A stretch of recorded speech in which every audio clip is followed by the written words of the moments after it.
Hello students, how are you? In the second part of this particular session हम लोग देखने वाले हैं मैथ्स का linear equation in two variable का lecture number 2। So in second class हम लोग अभी एक्सरसाइज सेकेंड जो कि एनसीईआरटी बुक में से लेने वाले हैं।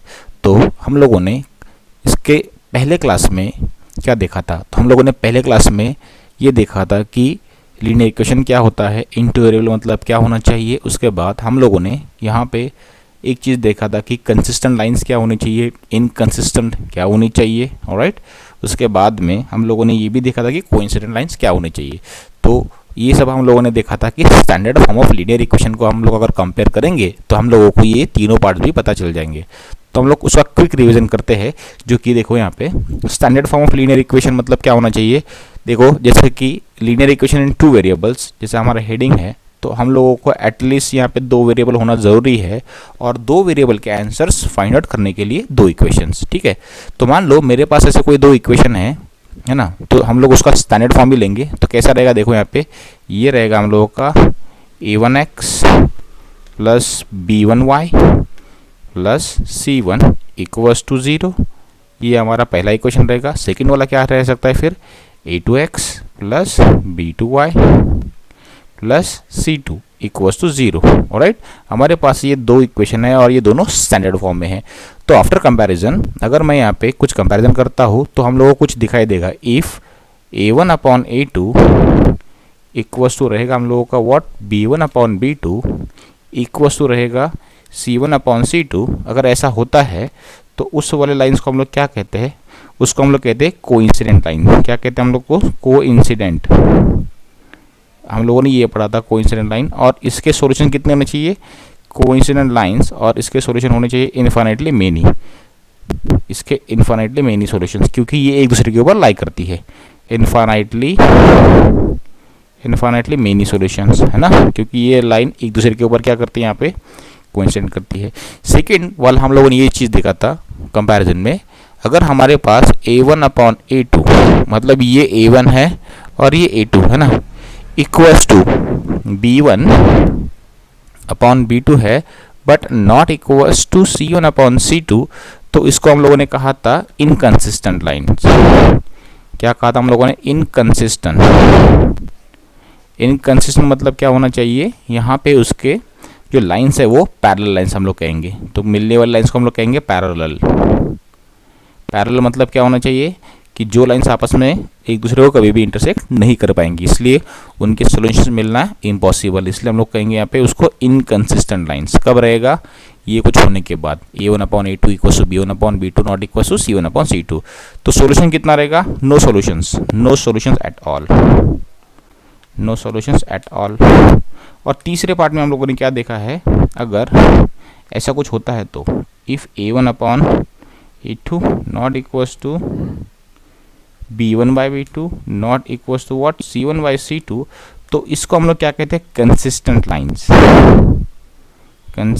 लाइंस है ना, इसको हम लोग कहते हैं।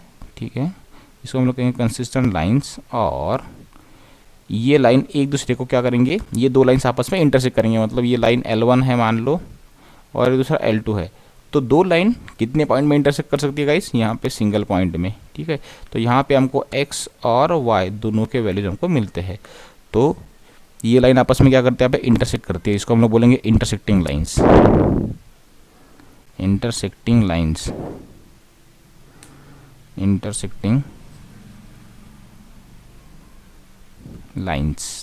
ठीक है, इंटरसेक्टिंग लाइन्स। और यहाँ पे सॉल्यूशन कितना रहेगा, single solution, one solutions. Okay, हम लोगों ने ये कल देखा था। अब हमको इसको ही यूज़ में ला के हमको अभी एक्सरसाइज सेकेंड सॉल्व करना है। ठीक है, तो चलो देखते हैं हम लोग exercise 3.2। 3.1 is not a difficult at all, तो आप लोग खुद सॉल्व कर सकते हो। तो हम लोग देखेंगे एक्सरसाइज 3.2। तो चलो हम लोगों ने क्वेश्चन 2 उठाया है। ठीक है, तो क्वेश्चन नंबर 2 क्या बोलता है, एक बात पढ़ लेते हैं हम लोग। So on comparing the ratios a1 by a2 b1 by b2 and c1 by c2 find out whether, ये नीचे के लाइंस है वो क्या रिप्रेजेंट करती है, वेदर दे आर पैरेलल है ना, क्या यहाँ पे इंटरसेक्टिंग है या पैरेलल है या फिर कोइंसिडेंट है, आपको यहाँ पे चेक करना है। तो पहला ये दो इक्वेशन आपके पास। ठीक है, सिंपल सा बात है। तो हम लोग पहले इसके लिए सॉल्व करेंगे। तो पहला कौन सा हमारा गाइस, देखो ये है 5x minus 4y plus 8 equals to 0। तो इसको कंपेयर करो स्टैंडर्ड फॉर्म के साथ, तो आपको मिलेगा a1 equals to 5, b1 equals to कितना मिलेगा -4। ठीक है, b1 इक्वल्स टू कितना मिलना चाहिए हम लोगों को -4। ठीक है, एंड c1 इक्वल्स टू मिलेगा 8। वेयर एज अब सेकेंड वाला इक्वेशन क्या है हमारे पास, ऐसा कुछ है 7x plus 6y minus 9 equals to 0। ठीक है, तो अब क्या होगा, यहाँ पे कंपेयर करने के बाद a2 कितना मिलेगा गाइस आपको, a2 मिलेगा 7, b2 मिलेगा आपको 6 एंड c2 मिलेगा आपको -9।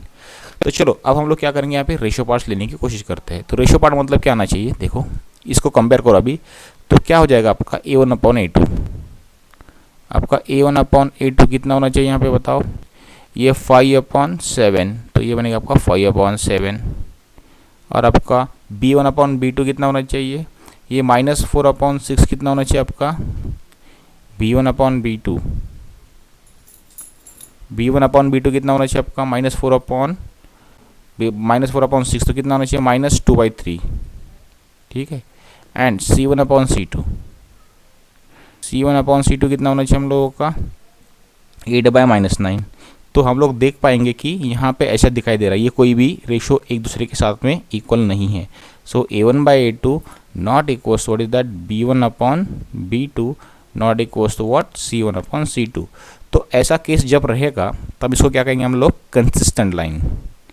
क्या कहेंगे, कंसिस्टेंट लाइंस। और कंसिस्टेंट लाइंस को ही हम लोग क्या कहते हैं यहाँ पे, उसको इंटरसेक्टिंग लाइंस कहते हैं। ठीक है, intersecting at a point, intersect at a point.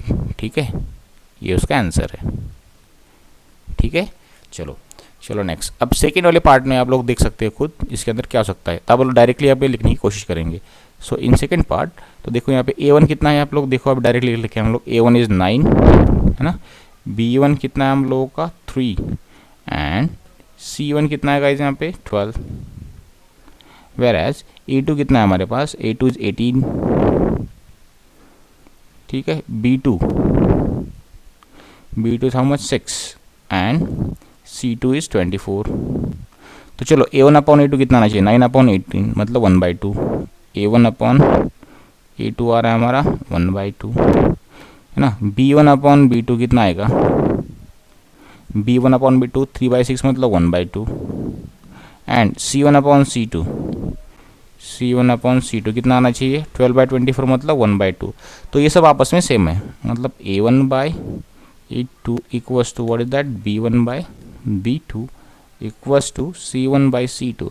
तो उस वाले लाइन्स को हम लोग क्या कहेंगे, कोइंसिडेंट। क्या कहेंगे हम लोग इसको, कोइंसिडेंट लाइन, कोइंसिडेंट लाइन्स। ठीक है, हम इसको क्या कहेंगे, कोइंसिडेंट लाइन्स। ऑलराइट, सो इसी प्रकार आप लोग थर्ड वाला कर सकते हो। ठीक है, सो इन थर्ड केस हमको क्या करना होगा, मैं इसको अभी थोड़ा सा क्लियर कर देता हूँ। सो इन थर्ड एग्जाम्पल क्या करना है, मैं इसको थोड़ा सा भी हटा देता हूँ। ठीक है, सो हम लोग लिखने के लिए थोड़ा जगह बन जाएगा।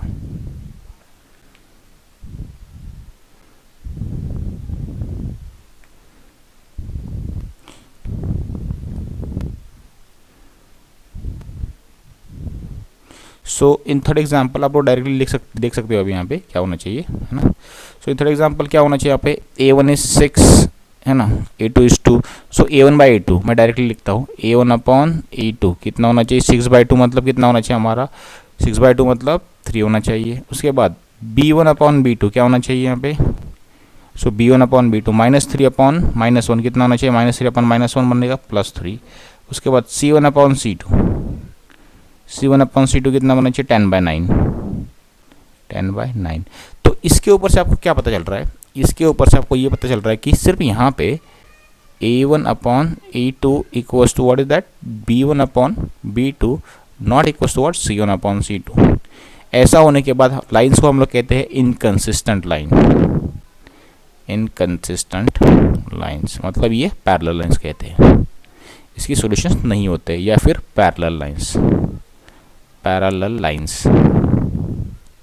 ठीक है, सो देखो कितना इजी था। Okay, this is the thing. Okay, so simple part एकदम ये बहुत इजी है। Second example, sorry, third example. On comparing the ratios a1 by a2, b1 by b2 and c1 by c2, find out whether the following pair of linear equations, है ना, following pair of what linear equations consistent है, ये inconsistent है, ये आपको ढूंढ के निकालना है। सेम चीज़ तो हम लोग डायरेक्टली लिखने की अभी कोशिश करेंगे। हम लोग अभी बहुत सारे एग्जाम्पल सॉल्व नहीं करेंगे इसका। पहला क्या है देखो, यहाँ पे 3x + 2y = 5 है, तो यहाँ पे a1 अपॉन a2 मैं डायरेक्टली लिखने की कोशिश करता हूँ। देखो a1 कितना है यहाँ पे 3, a2 कितना है हमारा 2, ठीक है। बाद में b1 अपॉन b2, b1 कितना है यहाँ पे 2, यहाँ पे b2 कितना है हमारा -3, आपको देख पा रहे होंगे। उसके बाद c1 upon c2, c1 upon c2 कितना है हमारा यहाँ पे, सॉरी ये कितना था हमारा 2/-3 बराबर है, इसका कितना हमारा -5 आएगा, -5 अपॉन -7, मतलब ये कितना आना चाहिए हम लोग का 5/7। तो यहाँ पे कोई भी रेशियो आपस में एक दूसरे के साथ नहीं है। सो कैसे लिखेंगे हम लोग, as a1 upon a2 not equals to b1 upon b2 not equals to what c1 upon c2। तो ये क्या होना चाहिए हम लोगों का, कंसिस्टेंट। क्या होना चाहिए, कंसिस्टेंट। ये होना चाहिए कंसिस्टेंट लाइंस। ठीक है, चलो ये हो गया। अब मैं उसका डायरेक्टली थर्ड लेता हूँ, ठीक है। सेकंड आप लोग खुद कर लीजिए। इन थर्ड पार्ट यहाँ पे क्या बोला है, a1 कितना है हमारा 3/2 और a2 कितना है हमारा 9। So this is what 3/2 upon 9 equals to क्या बनेगा हमारा a1 अपॉन a2। तो ये कितना बनना चाहिए, 3 3 9, तो a1 अपॉन a2 कितना बनना चाहिए हमारा 1/6। सिमिलरली b1 अपॉन b2 क्या होना चाहिए, b1 upon b2, b1 is 5/3 और ये कितना है हमारा -10। सो दिस इज व्हाट 5/3/-10, राइट। तो कितना बनना चाहिए, ये बनना चाहिए -1/6, राइट। उसके बाद c1 upon c2, c1 upon c2 क्या होना चाहिए गाइस, ये बनेगा -7/-14 मतलब 1/2। सो हम लोग देख पाएंगे यहाँ पे कि यहाँ पे क्या नहीं है, यहाँ पे कोई भी एक दूसरे के साथ इक्वल नहीं है। So we can say that as a1 upon a2 not equals to b1/b2 not equals to what c1/c2। इसको हम लोग कहेंगे कंसिस्टेंट लाइंस, है ना, ठीक है। फोर्थ वाला आप लोग खुद कर सकते हो अभी। सिमिलरली फोर्थ में भी देखो a1 अपॉन a2 कितना बनेगा 5 अपॉन -10। सो 5 अपॉन -10 मतलब कितना बनेगा, ये बनेगा -1/2। ये किसका वैल्यू है आपका a1 अपॉन a2। यहाँ पे b1 अपॉन b2 कितना होना चाहिए -3/6 मतलब कितना बनना चाहिए, b1 अपॉन b2 भी बनना चाहिए हमारा -1/2, ठीक है। और c1 अपॉन c2 कितना बनना चाहिए -11/22 मतलब 1/2 -1/2। तो ये सब आपस में इक्वल है, तो क्या होना चाहिए देखो -1/2 -1/2 और -1/2, ये क्या आना चाहिए, ये बनेगा हमारा इनकंसिस्टेंट लाइंस, इनकंसिस्टेंट लाइंस, ठीक है। या फिर इसको हम लोग कहेंगे parallel lines. Okay, next question, ठीक है। फिर से वही चीज़ है, यही वही सब रिपीट हुआ पे, है ना। So basically this is a thing जो the following pairs of linear equations are consistent inconsistent, ठीक है। कौन है कंसिस्टेंट और कौन नहीं है, तो आप लोग यहाँ पे देख सकते हो। तो यहाँ पे क्या बनेगा हमारा पहला वाला पार्ट, वही क्वेश्चन रिपीट हो रहेगा यहाँ पे। ये देखो पहला वाला पार्ट, उसके बाद क्या बनेगा a1 अपॉन a2 कितना बनना चाहिए, a1 upon a2 would be what 1/2 and आपका यहाँ पे b1/b2 कितना बन रहा है, यहाँ पे b1/b2 भी हमारा कितना बन रहा है हमारा 1/2 एंड c1 अपॉन c2 भी कितना बन रहा है हम लोगों का, ये कितना बन रहा है -5/-10, तो ये भी बन रहा है 1/2। तो ये सभी रेशियो पार्ट्स 1/2 1/2 1/2 है, तो कौन सा बनेगा हमारा, ये बनेगा इनकंसिस्टेंट। इनकंसिस्टेंट मतलब पैरेलल। अब इसके ग्राफिकल सॉल्यूशन मतलब आपको उसको ग्राफ पे प्लॉट करना है, जैसे हम लोगों ने 9th स्टैंडर्ड में किया था, ठीक है। तो हम लोग उसको ग्राफ वाला सेक्शन नहीं देखेंगे। यहाँ पे भी देख लो आप लोग, यहाँ पे 1 है, यहाँ पे 3 है, तो कितना आएगा a1 अपॉन a2 कितना आएगा आपका 1/3, b1 अपॉन b2 कितना आएगा गाइस हमारा, ये आएगा 1/3 और ये 1/2 c1/c2। जाएगा 1/2। तो यहाँ पे सिर्फ यही चीज़ है कि A1/E2 इक्वल्स टू हमारा B1/B2 that is what not equals to C1/C2। तो ये पहले दो पार्ट इक्वल है, मतलब ये कौन सा लाइन रहेगा हमारा कंसिस्टेंट। कंसिस्टेंट मतलब ये है हमारा इंटरसेक्टिंग पार्ट, ये आपस में इंटरसेक्ट करती है। ठीक है, तो आप लोगों ने ये रिक्वायर्ड एग्जांपल्स लिए है फ्रॉम एक्सरसाइज 2, ठीक है, जो कि बोर्ड एग्जाम के हिसाब से बहुत इंपॉर्टेंट है। ऑलराइट, चलो अब हम लोग स्टार्ट करेंगे इसके बाद नेक्स्ट एक्सरसाइज, जो कि हमारा exercise number 3। Okay, thank you very much.